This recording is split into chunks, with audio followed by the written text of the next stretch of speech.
प्रधानमंत्री नरेंद्र मोदी ने गुरुवार को दिल्ली मेरठ एक्सप्रेस प्रोजेक्ट का शिलान्यास किया। इस दौरान उन्होंने कहा कि केंद्र सरकार देश के युवाओं को नए साल में एक तोहफा दे रही है। उन्होंने बताया कि अब तृतीय और चतुर्थ श्रेणी की सरकारी नौकरियों में इंटरव्यू नहीं होगा। ये फैसला 1 जनवरी से लागू हो जाएगा। मोदी ने कहा कि मैं सभी राज्य सरकारों से अपील करता हूं कि इस फैसले का आप पालन करें। इससे भ्रष्टाचार में कमी आएगी और सिर्फ मेरिट के आधार पर इन ग्रेड में वैकेंसी भरी जाएगी। दिल्ली सरकार के नौकरशाह दानिश कैडर के 2 अधिकारियों के निलंबन के विरोध में आज सामूहिक अवकाश पर चले गए। केंद्रीय गृह मंत्रालय ने भी इस निलंबन को अमान्य घोषित कर दिया है। अफसरों की हड़ताल पर जाने के कारण आज अरविंद केजरीवाल सरकार को कारों के लिए कल से लागू होने वाला ऑड इवन फॉर्मूला का पूर्वाभ्यास सफल नहीं हो सका।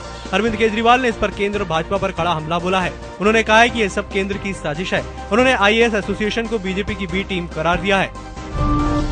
राजस्थान में अतिरिक्त मुख्य सचिव और राजस्थान रोडवेज के MD उमराव सलोदिया प्रमोशन न मिलने से इस कदर नाराज हुए कि उन्होंने इस्लाम धर्म कबूल कर लिया है। वरिष्ठ IAS अधिकारी ACS उमराव सलोदिया ने धर्म परिवर्तन के साथ ही अब अपना नाम उमराव खान रख लिया है। उनका कहना है कि मौजूदा मुख्य सचिव CS राजन को 3 महीने का एक्सटेंशन दिया गया, जबकि एक दलित को मुख्य सचिव बनने से वंचित रखा गया। इसके अलावा उमराव सलोदिया ने ऐच्छिक सेवानिवृत्ति यानी VRS के लिए भी आवेदन कर दिया है। पाकिस्तानी गायक अदनान सामी को 1 जनवरी से भारतीय नागरिकता दे दी गई है। उन्होंने केंद्र से मानवीय आधार पर भारत में अपने दर्ज को कानूनी रूप देने का अनुरोध किया था। केंद्रीय गृह मंत्रालय के अधिकारियों ने बताया कि सामी शुक्रवार से भारतीय नागरिक होंगे। आज की तारीख में वह 3 माह के वीजा विस्तार पर हैं, जो उन्हें मंत्रालय से 6 अक्टूबर को दिया गया था। 10 जनपद पर स्थित सोनिया गांधी का बंगला 7 रेसकोर्स रोड स्थित प्रधानमंत्री आवास से भी बड़ा है। इस बात का खुलासा एक RTI के माध्यम से हुआ है। इसके अनुसार केवल रायसेना हिल्स स्थित राष्ट्रपति निवास और उपराष्ट्रपति हामिद अंसारी का निवास ही सोनिया गांधी के निवास से बड़ा है। बॉलीवुड अभिनेत्री हसीन 23 जनवरी को अपने बॉयफ्रेंड राहुल शर्मा के साथ विवाह बंधन में बंध जाएंगी। शादी दिल्ली में होगी। राहुल शर्मा देश की प्रतिष्ठित मोबाइल कंपनी माइक्रोमैक्स के CEO हैं।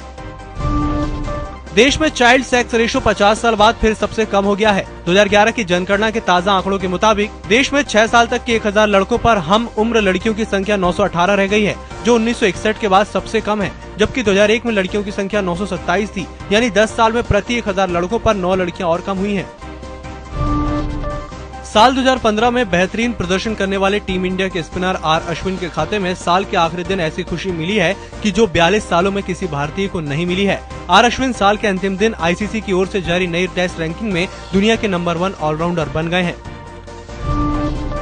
और राष्ट्रपति प्रणब मुखर्जी ने देशवासियों को नए साल की बधाई दी है। राष्ट्रपति ने कहा, मैं नए साल की पूर्व संध्या पर देशवासियों और विदेशों में रह रहे भारतीयों को नव वर्ष की हार्दिक बधाई और शुभकामनाएं देता हूँ।